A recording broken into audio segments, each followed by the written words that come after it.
deficit or hyperactivity disorder, we start calling them now as hyperactive disorders and attention disorders as one now? Well, all right, it's very confusing, and it's even difficult for us as professionals because it's the typical term that everyone got used to using.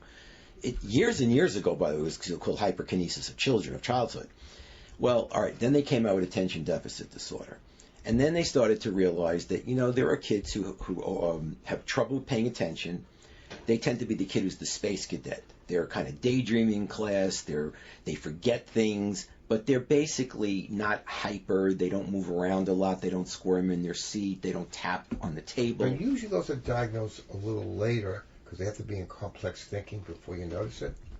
They say the hallmark age of the diagnosis is 7, 8 years old because now you're starting to get into more complex schoolwork and it needs more concentration and attention. And that's when usually it's misdiagnosed and they say the kid just can't function in school. Yes. So if a kid has that, maybe somewhere along the way, someone should evaluate and see there's a potential that's not the kid's fault, just he has a little bit of a focusing problem. Yes. So that's the inattentive type. And that's very important to make, again, that distinction. Yes, that child's focus and attention should be evaluated. Do all these labels that we're talking about, the ADD or ADHD, do they all need medicine? No, clearly not. Now, of course, what helps with some children is if they have an above average intelligence, they can go into even middle school, possibly high school, with no medication. They start getting into high school, it is kind of tough when you start getting 5 or 6 classes, especially if they're in honors programs. So you get some very bright kids who can sometimes make it all the way through without the medication. And with the other problem, some kids think, I don't have it, that kid's doing better, maybe I'll need the medicine too. And I was seeing parents pushing for medicine where kids don't have that diagnosis. Well, this is really alarming. How many kids now are being pushed to take medications? And then, of course, we have in college, it's just rampant, where kids are selling they want to get diagnosed to get the Adderall medication. That's, for whatever reason, that's the popular one. And they can get it, and then they sell it. And they're drug dealing. I always tell parents, there's no side effect to any drug you don't use. So if you do use a drug, you have to be aware that every one of them, there is a potential side effect that you may not like. Is that correct? Yes, they all do. And the other thing that I will also say along the same lines is coming from a little different angle, is that we find with the medications that you often will take 2 or 3 attempts at different medications for ADD. This is really not well known out there. The parent puts their kid on ADD, and let's say the kid reports a side effects such as loss of appetite or slight headache or can't go to sleep. They can't fall asleep easily. They're immediately thinking that they get very discouraged and they take their kid off the medication really without working with the doctor. Well, now 6 months go by and now the kid is failing everything. And they get desperate. And now they go back to the doctor and they try another. And because the first one didn't work, they do try a second one.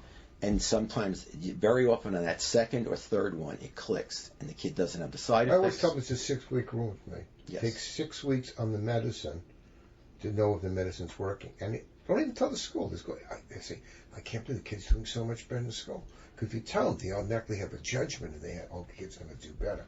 So if you do a 6 week, you can't say medicine's failed until you hit that 6 week with the different neurotransmitters hit the right level and they stay at a level. Is that correct? Yeah, I'd say the same thing. I don't use necessarily 6 weeks, but I explain to the parent, you have to give it a chance. Now, of course, if the side effects are severe enough, no, you have to stop them, obviously.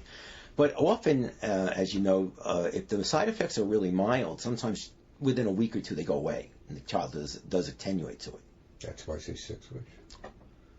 There's also a thing where serotonin levels go up, and they sort of like go up and down a little bit. And around the 6th week, they stay where they're going to be from the medicine if you maintain it a certain way. So the danger is some medicines, maybe not always these, you stop some effects of serotonin too quickly, you're going to get yourself serotonin rage or the other direction. Is that correct? Yes.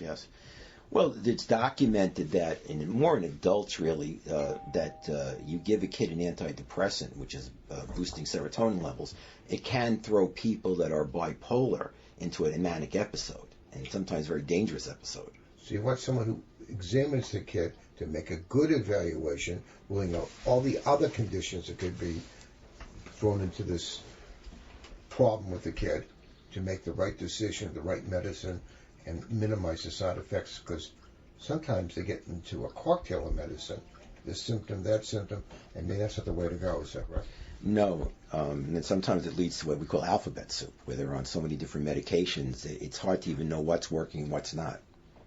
I went to a kid on 8 medications, and I finally get the kid down to 1, and the kid's doing reasonably well. Mm-hmm. They found the mother was on 6.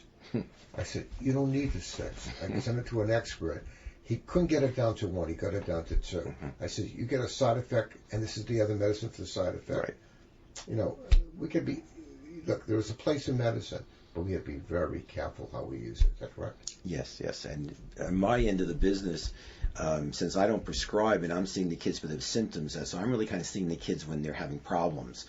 I see a lot of instances where these medications have not been helpful, and they just add more and more and more, and finally things get to a breaking point, because now the kid not only has their original problems but actually has problems from the medication.